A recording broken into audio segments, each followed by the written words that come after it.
నమస్కారం. City news కి స్వాగతం. రైతులు అధిక ఆదాయం పొందేందుకు ఉద్యాన పంటల సాగును ప్రభుత్వం సాగు చేస్తోందని ప్రభుత్వ చీఫ్ జీవి తెలిపారు. వినుకొండలో జరగనున్న కిసాన్ మేళా ఏర్పాట్లపై అధికారులతో నిర్వహించిన సమావేశంలో ఆయన మాట్లాడారు. సీఎం చంద్రబాబు నాయుడు ఆలోచనల మేరకు ఉద్యాన పంటల సాగుపై రైతులకు అవగాహన కల్పించి సాగును పెంచాలని ఆయన సూచించారు. తక్కువ పెట్టుబడితో ఎక్కువ ఆదాయం పొందవచ్చునని, దీంతో రైతుల తలసరి ఆదాయం పెరుగుతుందని ఆయన అన్నారు. మహాత్మా గాంధీ జాతీయ గ్రామీణ ఉపాధి హామీ పథకం కింద పండ్ల తోటలకు ఉద్యానవన శాఖ ద్వారా పూలు పండ్లు సాగుకు ప్రభుత్వం రాయితీలు ఇస్తోందని ఆయన వివరించారు. లక్షలాది మంది ఎంప్లాయ్మెంట్ వచ్చింది. ఇక్కడ నేర్చుకున్న వాళ్ళు మళ్ళీ అమెరికా కానీ యూరోప్ కంట్రీస్ వెళ్ళి అదే 50 lakhs 1 crore ప్రయాణం శాలరీస్ తోటి వర్క్ చేస్తున్నారు. దానివల్ల ఆర్థిక సంపదలు పెరిగినాయి. ఆయన మళ్ళీ వాళ్ళ ఇంట్లో వాళ్ళ అమ్మ నాన్నకి మంచి బిల్డింగ్ కట్టేయటం, మళ్ళీ పొలాలు కొనటం, వినుకొండలో గుంటూరులో హైదరాబాద్లో స్థలాలు కొనటం, ఈ సంపాదించిన డబ్బులతో అంటే సంపద సృష్టించారు. చంద్రబాబు నాయుడు గారు ఇచ్చినటువంటి అవకాశాలు ఎంప్లాయ్మెంట్ జనరేషన్ ఉపయోగపడింది, అలాగే సంపద సృష్టించడానికి ఉపయోగపడింది. ఈరోజు మీ అందరినీ కూడా ఒక గొప్ప లక్ష్యంతో ఆశయంతో మీ అందరినీ ఈరోజు ఆహ్వానించడం జరిగింది. మరి చంద్రబాబు గారు ఏం చెప్పారంటే, హార్టికల్చర్ పంటలు పెంచుకుంటే దిగుబడులు బాగుంటాయి, ఆదాయం ఎక్కువ వస్తుంది అని చెప్పారు. ఇప్పుడు 5 ఎకరాల రైతులు ఉన్న వాళ్ళు చాలామంది ఉన్నారు, 2 ఎకరాల రైతులు ఉన్నారు. కానీ రైతులందరూ ఆదాయం సమానంగా లేదు. ఒక్కో రైతు హార్టికల్చర్ పంటలు వేసినటువంటి రైతులు బాగా సంపాదిస్తున్నారు. కానీ వరి పంట పండించే వాళ్ళు ఎప్పుడు వరేసేవాళ్ళు తక్కువ ఆదాయం సంపాదిస్తున్నారు. అంటే మన ప్రాంతంలో ఇప్పుడు రాయలసీమ ఏరియాలో కొంతమంది మంచి మంచి హార్టికల్చర్ తోటలు వేసి లక్షల్లో ఆర్జిస్తున్నారు, లక్షల్లో సంపాదిస్తున్నారు.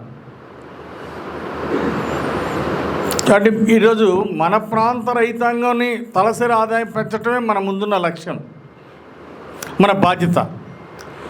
మీరు చక్కగా చదువుకున్నారు, మీకు మంచి నాలెడ్జ్ ఉంది. ఈరోజు జిల్లా అధికారులు కూడా వచ్చి ఈ హార్టికల్చర్ పంటలు ఎలా పెంచాలి, దానివల్ల ఆదాయం ఎంత వస్తుంది అనేది చెప్తున్నారు. అంటే ఈ వరి పంట పండించే వాళ్ళు సంవత్సరానికి 20,000, 25,000, 30,000 ఎకరానికి అంతకుమించి ఆదాయం రావట్లా. ఒక్కోసారి గట్టిగా వర్షాలు వస్తే, ఆ టైంలో తుఫాన్ వస్తే అది వరి కింద పడిపోతే మరి అది కూడా నష్టం జరుగుతుంది ఒక్కోసారి.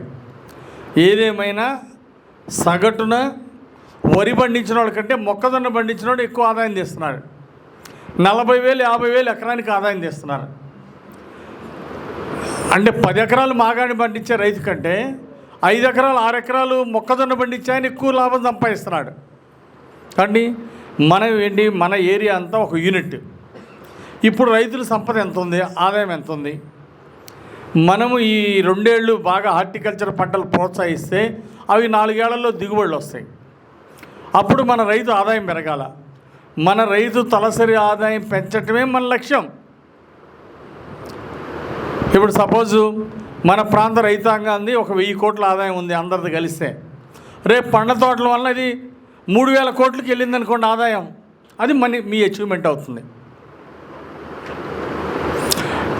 ఇప్పుడు ఎగ్జాంపుల్ సపోజ్ ఇప్పుడు 1000 కోట్లు ఉన్నటువంటి రైతులందరి ఆదాయం కలిపితే 1000 కోట్లు అయిందనుకోండి, దాన్ని 3,000 కోట్లకి మనం తీసుకెళ్ళాం అనుకోండి, ఇది సంపద. ఒక రైతుకు ఆదాయం పెరిగితే ఏంటి లాభం? వాళ్ళ పిల్లల్ని చదివించుకుంటాడు, ఒక మంచి ఇల్లు కట్టుకుంటాడు. 2 రైతులు బాగా 10 మంది రైతులు బాగా సంపాదించుకుంటారంటే ఇంకొక 100 మంది రైతులు వచ్చి మళ్ళీ హార్టికల్చర్ పంటలు వేస్తారు. కాబట్టి ఆ విధంగా ఈరోజు మన ప్రాంతంలో ఉన్నటువంటి రైతులకి కులాలకు అతీతంగా, మతాలకు అతీతంగా అందరినీ మీకున్న నాలెడ్జ్ని ఉపయోగించుకొని వాళ్ళని నెక్స్ట్ లెవెల్ తీసుకెళ్ళటం, ఫైనాన్షియల్ గ్రోత్ అందించడమే మన లక్ష్యం. దీనివల్ల ఏం జరుగుతుంది చెప్పండి? షేర్ చేసుకోవాలా, మనసులోది కాదు, ఇది ఒక ఇంటరాక్షను. మీకు తెలిసినటువంటి బాగా సంపాదిస్తున్నటువంటి రైతు గురించి చెప్పండి. అలాగే ఒక మీ ఏరియాలో మీరు ఒక 200 మంది రైతులకు ఆదాయం పెరగడానికి మీరు సహాయపడ్డారు. ఎలా ఉంటుంది మీ ఫీలింగ్? ఎవరు చెప్తారు? చెప్పండి. ఇది చెప్పిన విధంగా కొంతమంది రైతులు ఫాలో అవుతారు, కొంతమంది ఫాలో అవ్వరు. బట్ వన్ ఫార్మర్, ఒక్క ఫార్మరు, నేను పొలం పిలుస్తుంది ప్రోగ్రామ్ మాకు ప్రతి మంగళవారం బుధవారం జరుగుతుంది సార్. ఆ పొలం పిలుస్తుంది ప్రోగ్రాంలో ఓన్లీ వన్ థింగ్ అంటే నేను ఒకటే చెప్పానండి. అక్కడ ఏ పంటలు వేస్తారు ఏంటి అనేది చెప్తే రెడ్ గ్రామ్ ఎక్కువ వేస్తారని చెప్పేసి చెప్పడం జరిగింది సార్. అతను వచ్చేసి నేను పొలం పిలుస్తుంది ప్రోగ్రాంలో ఇంటర్ క్రాపింగ్ అనేది ఫాలో అవ్వండి అని చెప్పాను సార్. 48 ఎకరాలు అతను కౌలుకే చేస్తాడండి. రెడ్ గ్రామ్ 48 ఎకరాలు వేసి దాంట్లో ఇంటర్ క్రాపింగ్ కుకుంబర్ వేయమని చెప్పాను. కుకుంబర్ సార్ దోశ వేయమని చెప్పాను సార్. లాస్ట్ ఇయర్ ఒక బ్యాగ్ వచ్చేసి 1500 నుంచి 1800 వరకు అతను అమ్మినారు సార్. నియర్లీ 24 lakhs కేవలం కుకుంబర్ మీదే వచ్చినాయండి. 48 ఎకరాలకు సార్. అతనిది మొత్తం ఇన్వెస్ట్మెంట్ పోను మొత్తం 24 lakhs కేవలం కుకుంబర్ మీద వచ్చినాయి. ఇంకోటి వచ్చేసి రెడ్ గ్రామ్ వచ్చేసి మన ఏపీ మార్కెట్ వాళ్ళే కొన్నారు. నియర్లీ 12 lakhs వరకు రెడ్ గ్రామ్ మీద వచ్చినాయండి. అతనికి వాటర్ సోర్స్ లేదు సార్, ఓన్లీ రెయిన్ వాటర్ మీదే డిపెండ్ అయ్యారు, రెయిన్ ఫెడ్ మీదే డిపెండ్ అయ్యారు. నియర్లీ 36 lakhs వరకు వచ్చినాయండి. ఆ ప్రాఫిట్ వచ్చిన తర్వాత నా ఆఫీస్కి వచ్చేసి he felt very happy for that. And ఇప్పుడు కూడా నాకు ఫోన్ చేసి సలహాలు అడుగుతుంటారు సార్. సో సార్ చెప్పిన ప్రకారంగా మనం క్రాప్ డైవర్సిఫికేషన్కి కొంతమంది వినకపోయినా కానీ దానికి తగ్గట్టు అక్కడ వాళ్ళకు ఉండే పరిసరాలని బట్టి మనం వాళ్ళకి కొన్ని సలహాలు సూచనలు, ఒక స్మాల్ డిఫరెన్స్ అండి షోస్ ఏ లార్జ్ వేరియేషన్. చిన్న డిఫరెన్స్ అనేది చాలా పెద్ద ఇదనే చూపిస్తుంది. సో నేను చెప్పింది అది అక్కడ ఒక మాట మాత్రమే. అతను ఫాలో అయ్యారు. తర్వాత అతను పొందిన లాభం నేను చెప్పిన దానికంటే ఎక్కువగానే ఉంది. ఆయన నాకు వచ్చి థ్యాంక్స్ చెప్పినప్పుడు ఐ ఫెల్ట్ వెరీ హ్యాపీ. ప్రఖ్యాత న్యూరో సర్జన్, గుంటూరు ప్రభుత్వ వైద్య కళాశాల ప్రిన్సిపల్ అయిన నాగార్జున కొండ సుందరాచార్యులు వినుకొండలో పర్యటించారు. ఈ సందర్భంగా ఆయన ప్రముఖ కవి ఎడారి కోయిలగా పేరుగాంచిన తెలగలపూడి ప్రసాదరావును నివాసానికి విచ్చేసి ప్రసాదరావు రచించిన ప్రఖ్యాత న్యూరో సర్జన్, గుంటూరు ప్రభుత్వ వైద్య కళాశాల ప్రిన్సిపల్ అయిన నాగార్జున కొండ సుందరాచార్యులు వినుకొండలో పర్యటించారు. ఈ సందర్భంగా ఆయన ప్రముఖ కవి ఎడారి కోయిలుగా పేరుగాంచిన తెలగలపూడి ప్రసాదరావు నివాసానికి విచ్చేసి ప్రసాదరావు రచించిన 2 గ్రంథాలను సుందరాచార్యులు ఆవిష్కరించారు. అందులో ఒకటి జాషువాపై రచించిన కవితోద్యానపు వసంత కోకిల జాషువా కాగా, మరొకటి అంబేద్కర్ పై రచించిన భారత రాజ్యాంగ రచన భారవి. ఈ సందర్భంగా సుందరాచార్యులు మాట్లాడుతూ జాషువా వంటి మహోన్నత వ్యక్తి జన్మించిన ఈ గడ్డపై ప్రసాదరావు ఆయన అడుగుజాడల్లో నడవటం మనందరికీ గర్వకారణమని ప్రశంసించారు.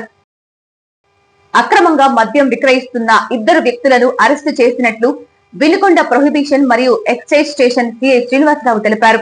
నూజెండ్ల మండలం ఐనవోలు దాట్లవారిపాలెం గ్రామానికి చెందిన 2 వ్యక్తులను అరెస్టు చేసి వారి వద్ద నుంచి అక్రమంగా మద్యం నిల్వ ఉంచిన మద్యం సీసాలను స్వాధీనం చేసుకుని ప్రొహిబిషన్, ఎక్సైజ్ నేరాలను అరికట్టేందుకు విస్తృతంగా తనిఖీలు నిర్వహిస్తున్నట్లు అధికారులు తెలిపారు.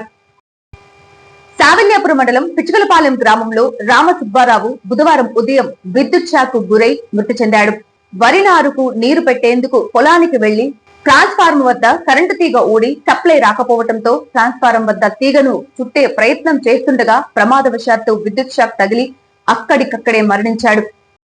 సిటీ న్యూస్ ఇంతటితో సమాప్తం. తిరిగి రేపటి సిటీ న్యూస్ లో మళ్ళీ కలుద్దాం. అంతవరకు సెలవు. నమస్కారం.